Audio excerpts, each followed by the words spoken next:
Hello and welcome to another edition of UFO Video Addicts. Let me give you a preview of what I got coming up in this video. The first is a video that was submitted in the comments by Wade, and it shows a strange portal opening up in what looks to be like a subway station or a bus stop or something.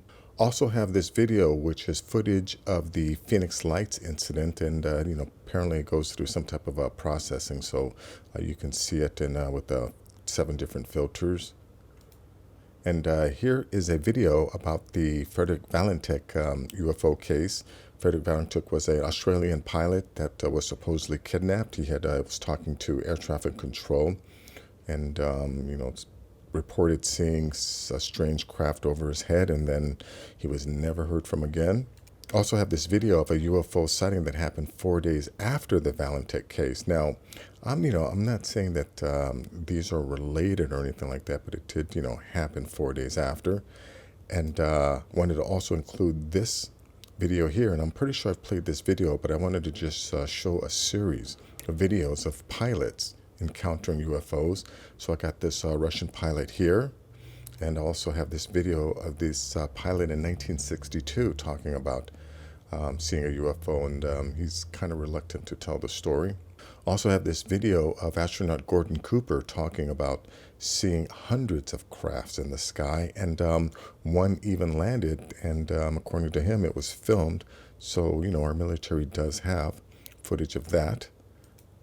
And this is a video that is a diary. Supposedly, it's the diary of Admiral Byrd. And, this actually conflicts with some of the other stories that I've posted about this expedition, because in those other stories, they talk about him, claiming that it was a scientific expedition, but it seemed like he was had a lot more military equipment down there, and supposedly they got into a battle. But the story, as told from his diary, seems like it was a very friendly encounter. So I wonder why those stories conflict. And let's see, last is this video about the Varginha alien encounter. I had posted a video about this in another video, but in this one, the actual witnesses are interviewed. So we'll see that. Take a look at that. Very interesting. So let's take a look at this video. Oh, before I start, I want to say later on today, 3 p.m. Pacific time, I'm going to be doing a YouTube live talking about UFO hotspots. So if you want to stop by, leave a comment. Definitely check it out. 3 p.m. today, talking about UFO hotspots on YouTube Live. But anyways, take a look at this video here that was sent by Wade in the comments. And yeah, I've looked at this a few times, and it seems real to me. Anyways, check this out.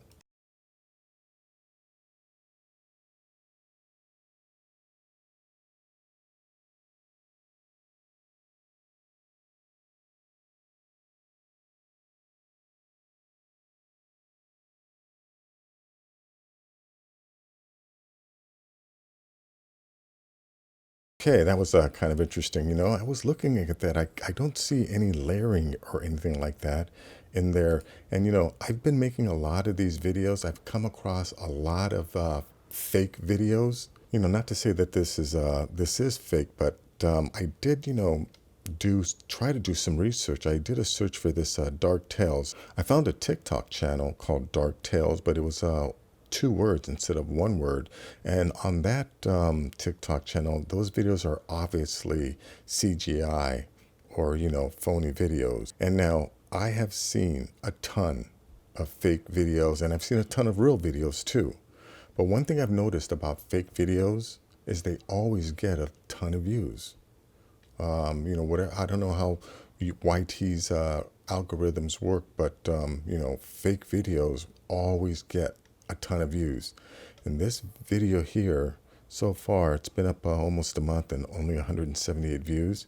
Wade even mentioned something about this here. Why isn't this making world news? I think it's because this is most likely real. Again, I've been doing this long enough to know some of these videos that I've seen that look really, really real, authentic, they get taken down. And then like I said, the fake videos, they'll get millions, hundreds of thousands, if not millions of views. And this one so far, 178 views. Very strange. But anyways, I'll leave a link to this in the comments. Definitely check it out. Let's see. Now this video here, Phoenix Lights. Now this video is actually comparing the flare drop that was done by the military. And, you know, at this point, we know that was done to try and cover up this. But anyways, check this out. Gail, the hell with it. Come here. You see it? I don't know what it is yet.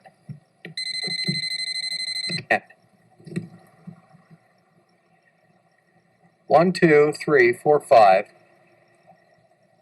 I have to hand hold this bastard.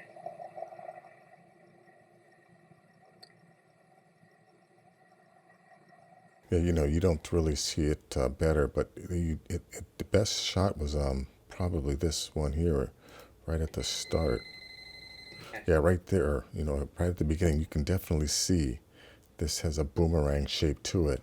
And those flares that were dropped by the military, you know, had more of a curved shape to it. But anyways, link to this will be in the description. Definitely check it out. Let's see. This is a story about Frederick Valentek, an Australian pilot who was apparently kidnapped by, you know, I believe, again, it has to be our underwater neighbors, you know. I hardly doubt there are aliens who are traveling great distances just to come and, you know, do stuff like this. But anyways, check this out. Well, you know, down here studying this. So this idea that, you know, when NASA makes these claims of, oh, we're going to start studying it, is such nonsense. Our military or our government has been aware of these things since at least the 1950s, you know, with all the Foo Fighter stuff. But anyways, let's go to this next video here. Now, again, this, you know, happened 4 days after it. I don't think it means anything because, you know, we see these things in the skies every single day somewhere. But check this out. In the morning, on the early morning of the Thursday morning of the 26th of October, 1978, we received a call from a local resident here in Clareville that there was something flying in the sky and that it appeared to be a UFO. At the time, I was on the other side of Clareville. I couldn't see the object, so I strolled down to what we call Marine Drive, and I stopped the police car where the resident was standing on the road with his binoculars and looked up into the sky and noticed a oval-like object coming from the west, heading east, just across the sky here in Clareville. Now, it appeared to me at the time that the object was anywhere approximately probably 2,000, 3,000 feet in altitude, and its distance from Clareville is approximately about a half a mile, no more than that.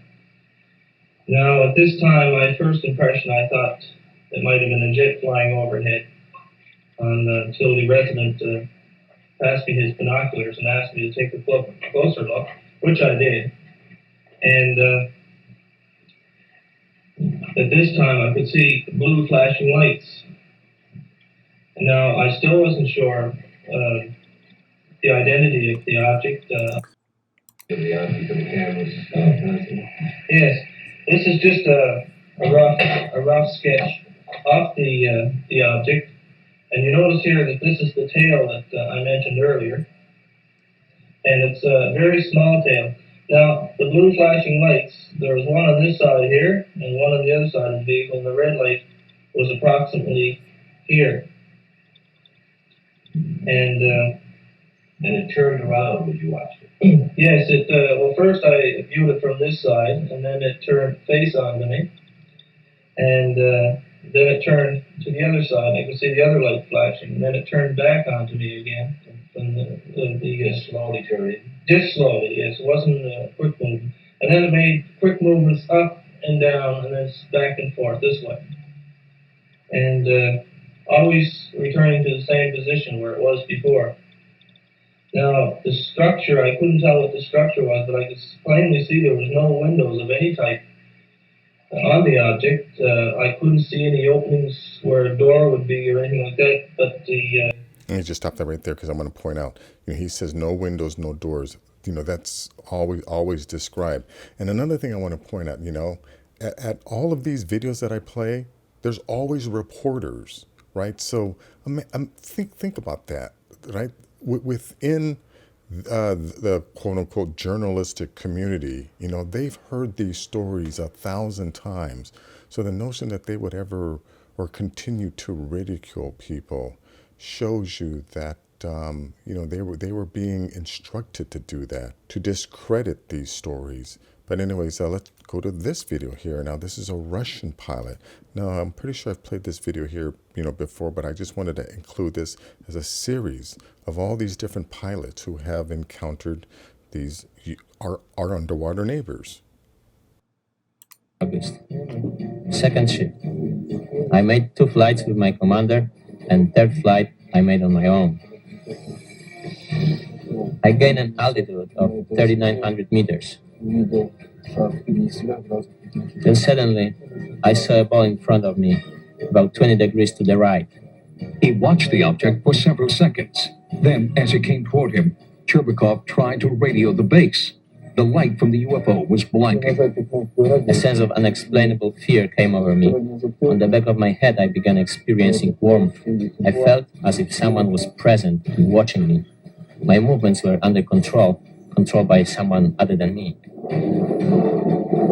Cherbakov claims the reddish-yellow object started maneuvering around the aircraft. For several minutes, it kept up with the jet's airspeed and mimicked its movements. During that time, Cherbakov was unable to communicate with his base commander. The radio emitted only a squealing sound. Pilot Cherbakov's description of the UFO moving relative to his own airplane is really quite common. Let me stop that right there. Did you hear what he just said? The description is really quite common, which means that this guy hears a ton of these reports. So the idea that our government still has to study this, or NASA still has to study this, is bullshit. They know, they have all the data. They just don't want us to know. Anyways, let's go to this video. Now, this is from 1962 of a pilot encountering a UFO. And remember, there was the stigma. So I'm sure there are a lot more stories. And, that's the reason why I want to start doing these YouTube lives, because I'm hoping that other people out there will start to tell their stories, without criticism or without judgment. But anyways, check this video out. 5 miles ahead of us. At first, the frontal cross-section area of this object was so small that I thought it was an aircraft with a highly swept-backed wing. But as it got closer to us and below us, it was obvious that it had no wings at all, and I then considered it to be a meteorological balloon. After it passed us by, from first to last sight was approximately 10 seconds, and then it occurred to me that the speed of closing was so great that it couldn't possibly be a free balloon.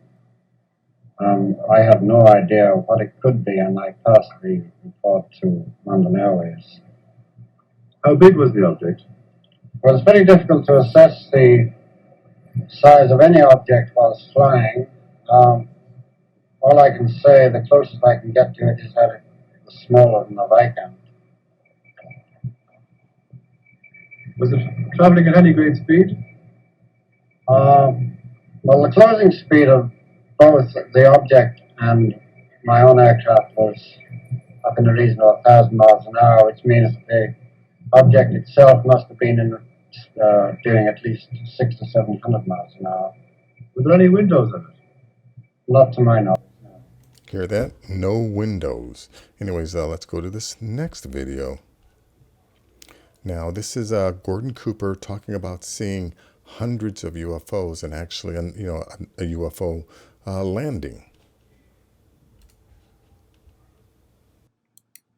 Of unidentifiable flying objects. Yes, they were flying quite high. How high we couldn't tell because we couldn't get anywhere near their altitude. But they were either very large craft way up or smaller crafts still well above what we could get to. For a day and a half, all of this happened. But then no one wanted to talk about it. Well, we sent a report forward on it, and the answer that finally came back months later was they were probably high-flying seed pods, which didn't sound very logical. While supervising flight testing at Edwards Air Force Base, his military camera crew actually filmed an unidentified saucer-shaped object landing near the site. As they were sitting there filming, a little saucer came from, I say a little saucer, it was a saucer, came flying over their heads, put down 3 little landing gear and landed right out on the dry lake bed. And they picked up their cameras and started over toward it, filming as they went. And when they got in fairly close to it, it lifted up, put the gear back in the wheel wells, tipped up, and took off at a great rate of speed. And so they came into my office and told me what had happened, and I sent them over to develop the film. And then had to go through all the proper regulations of reporting this. And we wound up having to send the film forward to Washington in the base jet airplane. And I don't know whether anyone's ever seen it since. Yeah, our government and NASA has so much data, so much information on this stuff.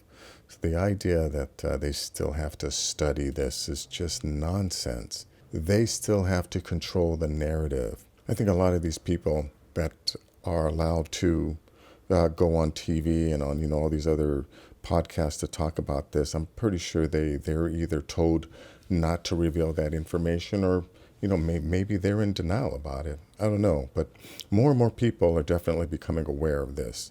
But anyways, let's go to this next video here. Like I said about this video, I'm confused about this video because I've posted videos about, him supposedly taking a military expedition down there. But according to this diary, everything seemed to be pretty friendly between Admiral Byrd and the inner Earth inhabitants. But anyways, let me just play a little bit of this. Puzzled over the actions.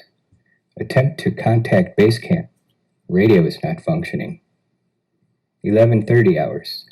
Countryside below is more level than normal, if I may use that word. Ahead we spot what seems to be a city. This is impossible. Aircraft seems light and oddly buoyant. The controls refuse to respond. My God. Off our port and starboard wings are a strange type of aircraft.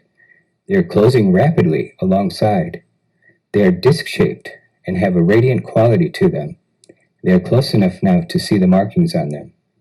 It is a type of swastika. This is fantastic. Let me just stop that right there. I find that interesting that, he talks about seeing the swastika. So I wonder, if Hitler somehow was also aware that there were these quote-unquote Aryans, in the inner Earth. And but is that what he was searching for? Was he searching for a way, an entrance to this inner Earth civilization? Anyways, link will be in the description. Let's go to this last video here about this, the Varginha alien encounter. So let me just back this up a little and play some of this. Também que o ser foi capturado pelas autoridades e é mantido escondido em algum lugar. O corpo dele também, que ele estava agachado, com a mão no meio das pernas, grande, os olhos tudo regalados, vermelho. Nossa, mas de jeito nenhum. The Varginha case is not only our best case in Brazil, but I consider this to be one of the best UFO cases in the world. About 4 a.m., a couple saw it looked like a minivan. O que é isso aí? Ele ficou parado. E essa estava flutuando. Estava flutuando no passo aí. Até eu brinquei com ela. Eu sei, esse negócio parece um submarino. Foi o que ele falou. Flutuando. It wasn't making any noise at all. E a gente só listou por causa do gato, por causa do barulho dos gatos que corria. O que passou aqui não foi um avião, não foi balão, não foi carro, não foi trator. É um objeto de outro mundo, de outro planeta. O que passou aqui.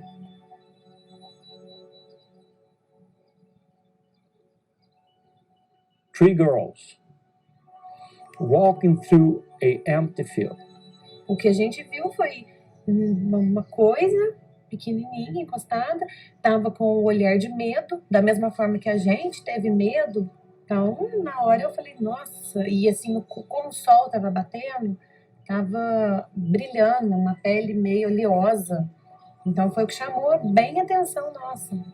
The three girls were Liliane, Valkyria, and Katya. And they described the creature with full of details that matches the details that we have from other sources. Na hora que eu olhei nos olhos, que eu gritei, que ele me olhou e eu olhei. O que ele passou para mim naquele momento, que foi tão rápido, foi de que eu estou sofrendo. Marco Elixerese, which was 23 years old only at that time. He had one infection, another infection. Mas todo o sistema imunológico dele misteriosamente desapareceu após ele ter contato com a estranha criatura que ele capturou na noite do dia 20 de janeiro de 1996.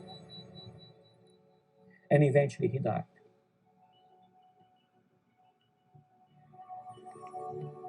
No hospital, a gente conversou o seguinte, eu perguntei para ele, falei assim, ó, esse caso do ET realmente é verdade? Ele virou para mim assim, ó, esse caso ainda vai dar muito pano pelas mangas ainda. Ainda vai ter muita coisa para poder falar.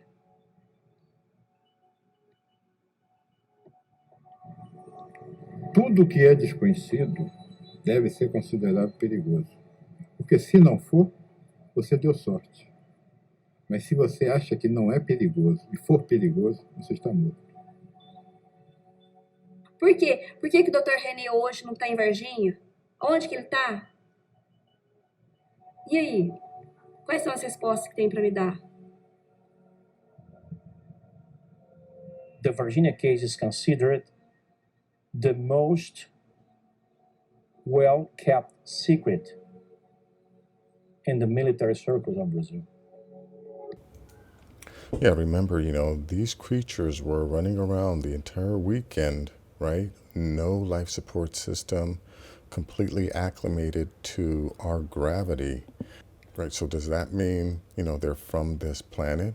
Could they be like clones that were created to do work in space? Because, humanoids, we are not designed. And if our advanced neighbors are also hominid or humanoids like us, I don't think they are equipped to work in space. So maybe they cloned a bunch of these little grays and these little creatures to conduct work in space.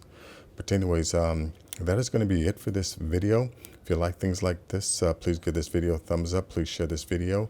And if you're new to the channel, please subscribe. I'll have more things like this. And remember, 3 o'clock today, I'm going to be doing a YouTube live talking about UFO hotspots. So, stop by, leave a comment. Take care.